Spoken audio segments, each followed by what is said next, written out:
সবাইকে আমার আরও একটি ব্লগে সবাইকে স্বাগত। তো আজকে যেহেতু রবিবার, তো আজকে তো ছুটির দিন, তাই চলে যাচ্ছি একটু ঘুরতে। তো তোমাদেরকে দেখাবো একটা নতুন এখানকার রেস্টুরেন্ট।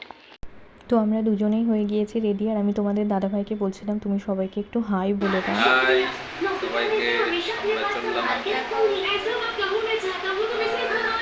আমি তোমাদেরকে প্রথম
জায়গা একদম ফুল, তাই আমাদেরকে চলে যেতে হচ্ছে অন্য রেস্টুরেন্টে, কারণ কিছুটার খাওয়ার টাইম হয়ে যাচ্ছে, আমাদের সময় নেই এতক্ষণ ওয়েট করার। প্রায় বলছে 8 ঘন্টা 45 মিনিট ওয়েট করতে হবে। তো দেখো আমরা এরপর চলে এলাম বাওয়ার্চি এই রেস্টুরেন্টটাতে, আর ভেতরের অ্যাম্বিয়েন্সটা তোমরা জাস্ট দেখো, দারুণ দারুণ। মানে যা হয় ভালোর জন্যই বলে না, তো সেরকমই একটা ব্যাপার। ভেতরে কিন্তু একদম রাজস্থানি স্টাইলে সমস্তটা অর্গানাইজ করা, মানে ভীষণ ভালো লাগছিলো। আমরা যেখানে যে সিটটায় বসেছিলাম তার ওপরেই কিন্তু দেখো দুটো রাজস্থানি ডলগুলো যেরকম হয় সেরকমভাবে রাখা।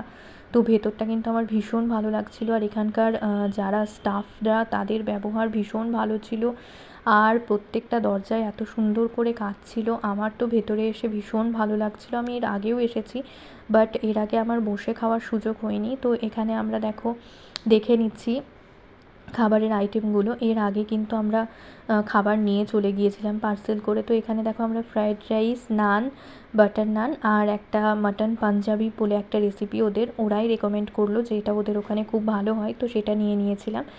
আর সত্যি সব রেসিপিগুলোই ভীষণ ভালো ছিল, আমার তো খুবই ভালো লেগেছে সমস্তটা। তোমরা যারা মালদার যদি আমার কেউ ভিডিও দেখো অবশ্যই যাবে একবার হলেও। আর এমনিতেও মালদার মানুষ এখানে বেশি যায় একটু, তো তবুও তোমরা যদি কেউ না গিয়ে থাকো তাহলে অবশ্যই কিন্তু যাবে। আর একদম শেষে এই যে একটা ডিজার্ট আমরা নিয়েছিলাম, এটা ক্ষীরের মতন খেতে ছিল, ফিরনি টাইপের। তো এটাও কিন্তু ভীষণ ভালো খেতে ছিল, দারুণ খেতে ছিল এটা। আর আমাদেরকে অ্যাটলাস ডিউক অ্যান্ড ডাচেসের একটা মানে অফার দিয়েছিল। তো এরপর তো আমাদের বাড়ি যাওয়ার পালা। আর তোমাদের আজকের ব্লগটা কেমন লাগলো অবশ্যই আমাকে জানাবে। আর আমার ব্লগগুলো তোমরা দেখতে থাকো এভাবেই, লাইক করো, সাবস্ক্রাইব করো, যদি ভালো লাগে তো শেয়ারও করো বন্ধুদের।